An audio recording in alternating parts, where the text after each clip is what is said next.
बच्चों, आज का हमारा टॉपिक है रासायनिक अभिक्रिया के फलस्वरूप क्या-क्या परिवर्तन होते हैं। पिछले वीडियोज़ में हम पढ़ चुके हैं कि रासायनिक अभिक्रिया क्या होती है। तो कोई भी रासायनिक अभिक्रिया होती है तो उसके फलस्वरूप कई सारे परिवर्तन देखने में आते हैं। तो क्या है वो परिवर्तन? चलिए हम देखते हैं। पहला है अवस्था में परिवर्तन।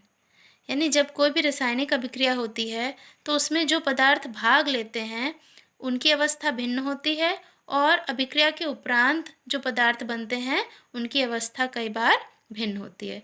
तो हमने यहाँ उदाहरण लिया है, हाइड्रोजन गैस और ऑक्सीजन गैस जब आपस में क्रिया करते हैं तो जल का निर्माण करते हैं। तो इसमें देखिए, हाइड्रोजन किस अवस्था में है? गैसीय अवस्था में, और ऑक्सीजन भी गैसीय अवस्था या गैसियस स्टेट में है। और दोनों जब आपस में क्रिया कर रहे हैं या रासायनिक अभिक्रिया कर रहे हैं तो उपरांत क्या बना रहे हैं? जल का निर्माण कर रहे हैं, जो कि द्रव या लिक्विड स्टेट में या द्रव अवस्था में है।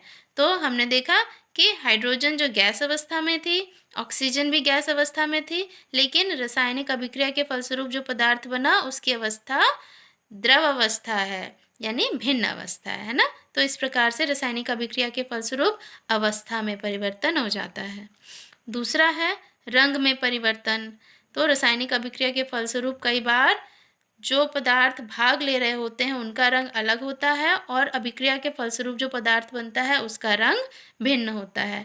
तो हमने यहाँ उदाहरण लिया है, जब मैग्नीशियम ऑक्सीजन से क्रिया करता है या मैग्नीशियम का जब दहन होता है तो उसके उपरांत जो पदार्थ बनता है वो बनता है मैग्नीशियम ऑक्साइड, और वो होता है एक सफ़ेद रंग का चूर्ण। ठीक है, तो यहाँ पर हमने देखा कि मैग्नीशियम और ऑक्सीजन क्रिया करके भिन्न रंग का पदार्थ बना रहे हैं, जो है सफ़ेद रंग का चूर्ण। ठीक है, अब है अगला है गैस का उत्सर्जन।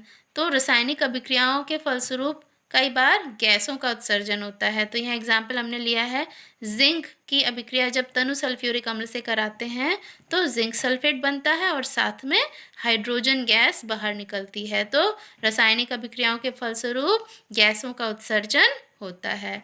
अगला है तापमान में परिवर्तन। कोई भी रासायनिक अभिक्रिया होती है, कई बार तो अभिक्रिया के फलस्वरूप ऊष्मा का उत्सर्जन होता है या ऊष्मा हमें प्राप्त होती है। तो जैसे हमने उदाहरण लिया है कैल्शियम ऑक्साइड या चूना।